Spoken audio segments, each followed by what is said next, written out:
Hey friends, welcome back to our channel. My name's Amanda Gedney and I'm the founder and CEO of Settle in Abroad.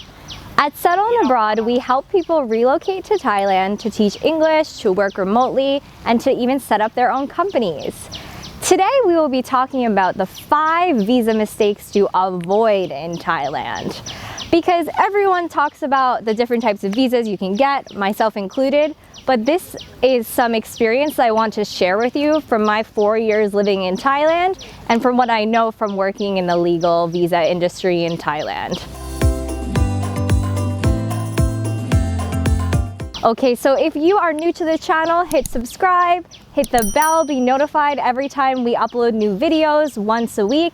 Comment below, have you moved to Thailand? Are you interested in living in Thailand? Let us know below. Okay, so 5 visa mistakes to avoid. Mistake number 1 to avoid is overstay. This is honestly the most important one. Do not overstay. I don't know how else I could say that. Do not overstay. So if you don't know what this means, overstay means staying in Thailand over the visa that you have been allotted. So you will have a visa date, so say it's like December 12th on the visa date. You have to be out of the country by December 12th.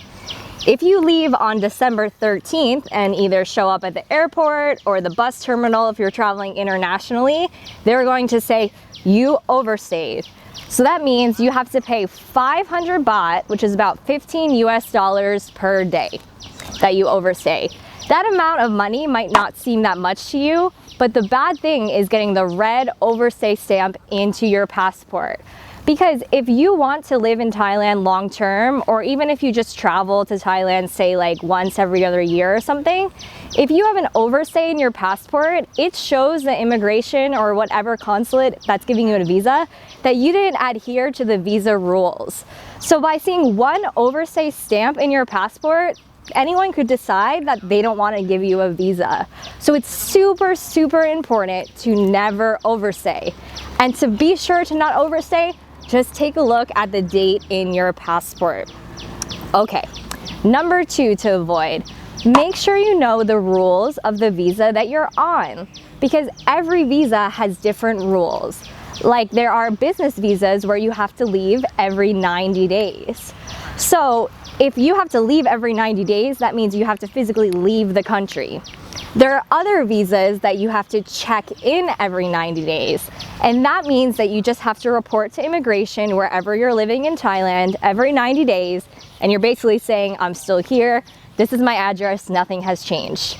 With the 90-day reporting, if you don't do it, you could be fined. And if you don't leave the country, that's an overstay.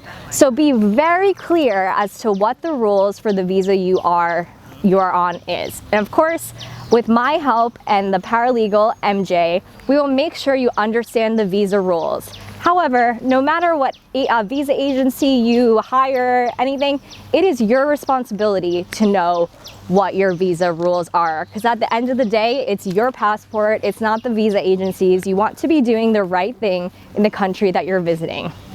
Okay, number 3 mistake is make sure to buy a re-entry permit. Because most visas in Thailand are single entry. So that means if before you leave the country, it is required for you to buy a re-entry permit before leaving. So a re-entry permit means you are allowed to re-enter on the same visa that you had. So say you're a teacher and you have a 1-year non-B teaching visa. So say it's your October holiday, you're off and you decide to go to Cambodia for the weekend. Great. But you need to buy this single entry stamp before you leave. So you can buy this at immigration or at the airport. If you buy it at the airport, you have to be sure to give yourself enough time.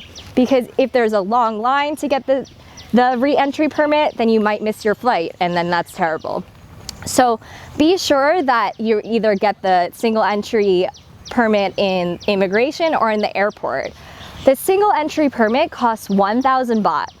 The multiple entry permit costs 3,800 baht, which means you can leave the country in and out for the length of your visa.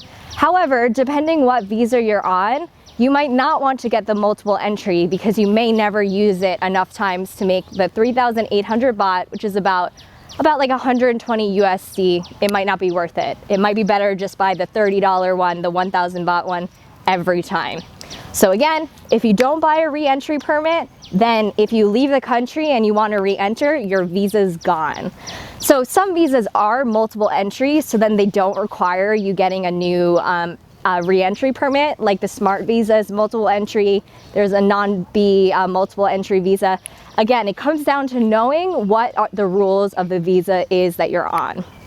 Okay, another thing that people forget about is make sure that you have at least 2 pages in your passport, because the visa stamps take up a lot of room in Thailand. Like one re-entry permit is almost a whole page.